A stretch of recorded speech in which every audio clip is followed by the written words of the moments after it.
చక్కెర కంటే 250 రెట్లు తీపి ఉన్న ఈ చిన్న పండును చక్కెర ఇండస్ట్రీస్ మీకు ఎప్పటికీ చెప్పుకోదు.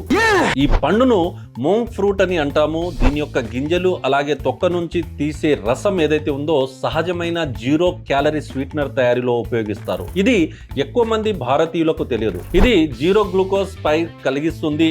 చాయ్ నుంచి ఐస్ క్రీమ్ వరకు ఎలాంటి గిల్ట్ ఫీలింగ్ లేకుండా బ్లడ్ షుగర్ గురించి ఆందోళన చెందకుండా ఎంజాయ్ చేయవచ్చని చెప్తున్నారు. ఇది ఇప్పుడు వైరల్ అవుతుంది. ఎందుకంటే చాలా మంది సెలబ్రిటీలు అలాగే ఇన్ఫ్లుయెన్సర్లు ఎవరైతే ఉన్నారో తమ ఫ్యాట్ ట్రాన్స్ఫర్మేషన్ జర్నీలో దీనికి వాడుతున్నారు. అలాగే ఇప్పుడు ట్రూ నేటివ్ దీన్ని భారతదేశానికి కూడా తీసుకొచ్చారు. వారి ప్రోడక్ట్ చూసుకున్నట్లయితే ఎవ్రీడే స్వీట్ లో 0 క్యాలరీస్ అలాగే చక్కెర లాగా రుచిగా ఉంటుంది. చక్కెర లాగా పనిచేయడము ఎలాంటి ఆఫ్టర్ టేస్ట్ అనేది ఉండదు. అండ్ మన భారతదేశంలో చూసుకున్నట్లయితే డయాబెటీస్ కావచ్చు అండ్ ఉబాకాయం కావచ్చు, హార్ట్ సమస్యలు పెరుగుతున్న ఈ సమయంలో ఈ యొక్క ప్రోడక్ట్ కేవలం మార్పు మాత్రమే కాదని చెప్పొచ్చు. ఒక హెల్త్ రివాల్యుయేషన్ అని మనము గుర్తించుకోవాలి. మరి ఇలాంటి ప్రోడక్ట్స్ ఇలాంటి ఇన్ఫర్మేషన్ మీరు మిస్ అవ్వకుండా ఉండాలి అంటే రెగ్యులర్ గా మీ ముందుకి మన వీడియోస్ రావాలంటే సబ్స్క్రైబ్ లంటూ Telugu business channel. Thank you so much.